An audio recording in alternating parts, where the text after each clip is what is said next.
How's it going, guys? And welcome to another episode of Triple Toed Trailblazers. I'm here with Leanne Setlak, and she's the person I had the pleasure of meeting when I served on a panel about entrepreneurship at Elms College up here in Springfield, Mass. I wanted to get her on camera to let her tell you guys her story because it's so remarkable how she came up with an idea and how she executed on it.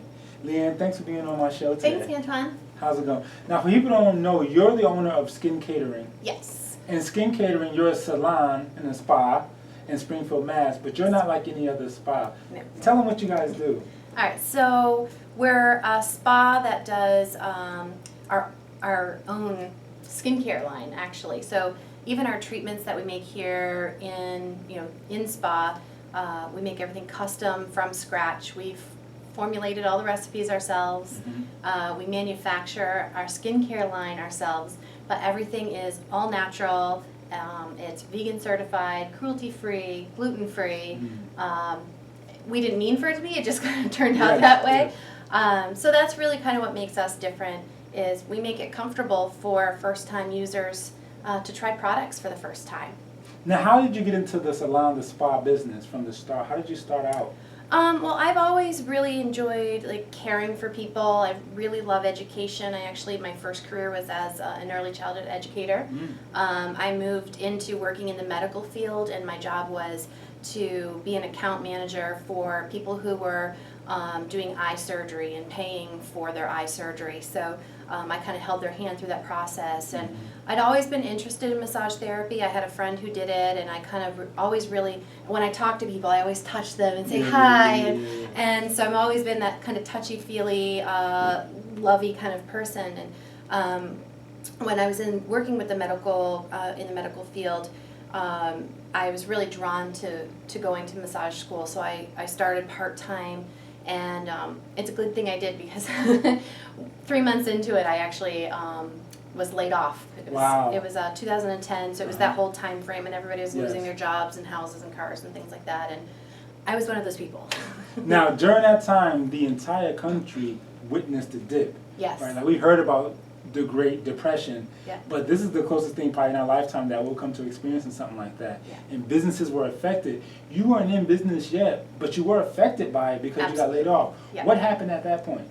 So I finished massage school. I started driving to people's homes and doing massage out of their homes. I was spray tanning people out of their homes. I was a consultant for a skincare line at the time, so I was driving to people's homes for that. And I realized I had 3 different business cards, and I was like, this is silly. I need to have one company that encompassed all that I did, because everything I did was about the skin. It was massage, which is the body, and skincare and spray tan. And so I remember sitting in my living room, texting with my friends, Sherry and Jody, and I was like, I have this idea, and they helped me formulate the name Skin Catering.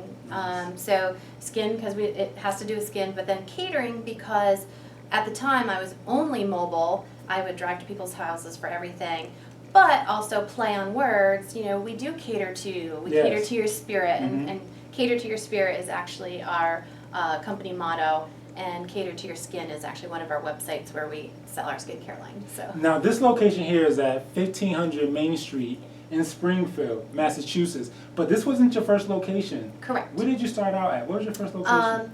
So we outgrew having a bunch of stuff in my house. My husband was like, you need to get this out.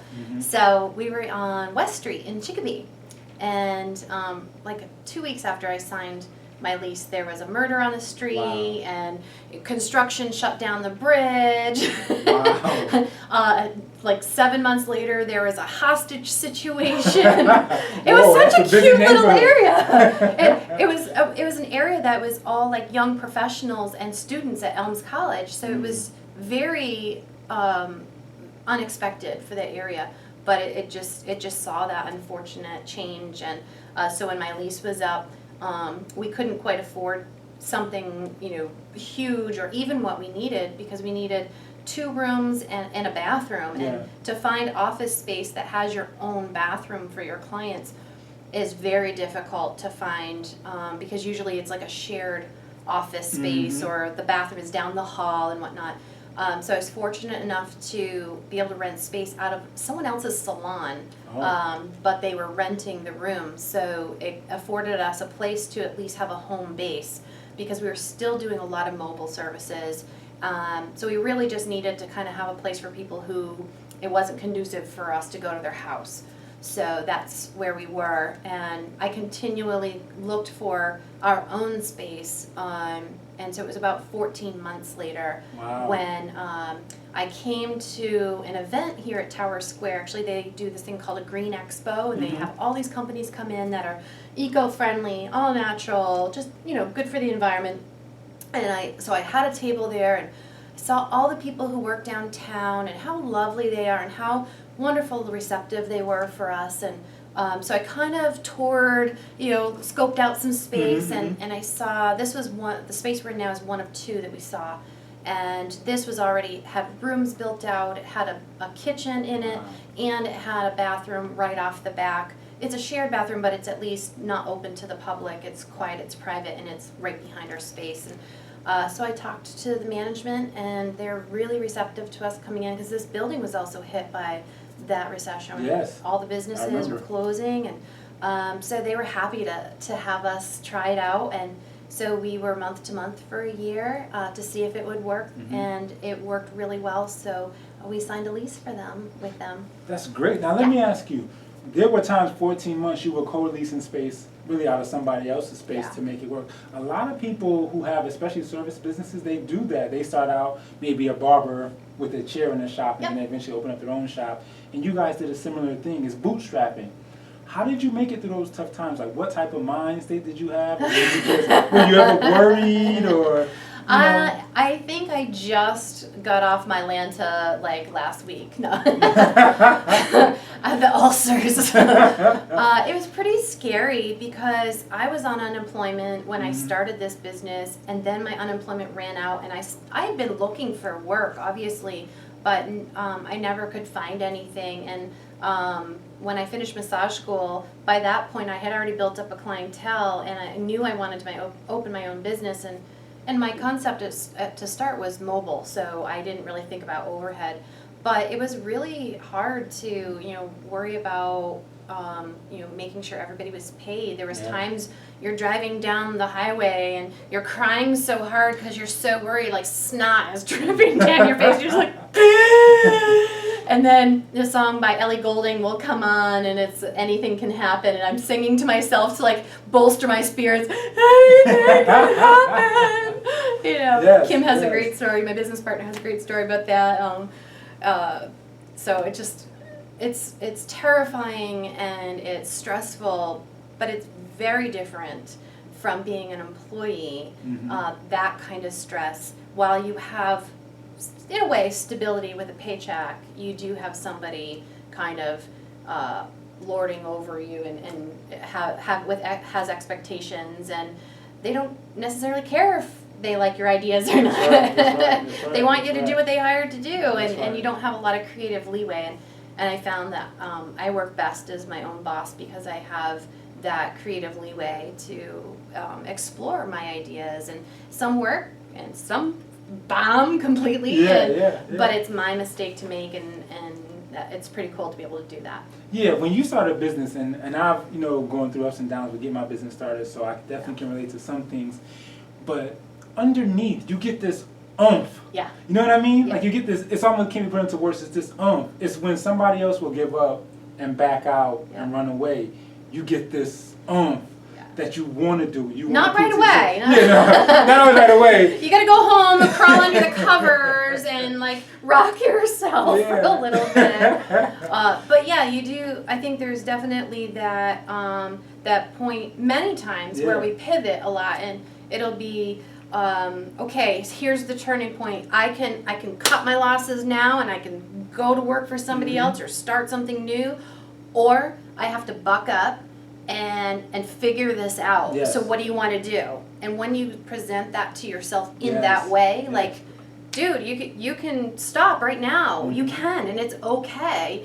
And you go, oh, that is an option.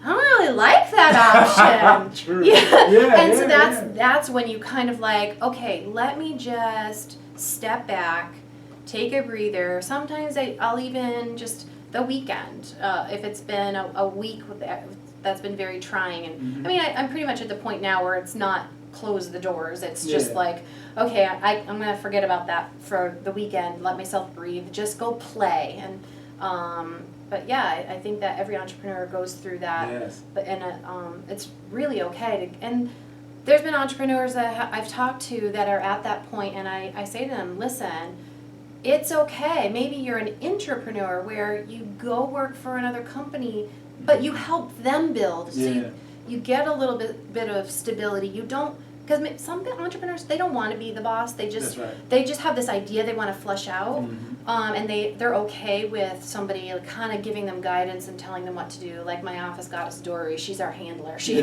she keeps Kim and I in line. But you know, sometimes it's just really okay, and it doesn't mean that you can't be creative, and it doesn't mean that you can't be part of something and build something.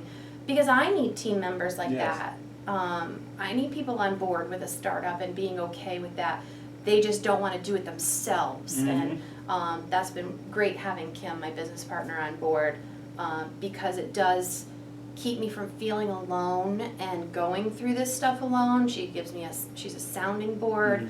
Other times she's like, what are you so worried about? You know? And other times maybe it might be her that's like, oh my God, what are we gonna do? And I'm like, it's gonna be okay. The universe has our back. Now I know you mentioned Kim, and you also mentioned that you guys have your own line of health and beauty products. Yes. So when we come back, Yeah. I want to get Kim here, Sure. and I want to talk about how you guys got that off the ground and got it out there. Okay? Great.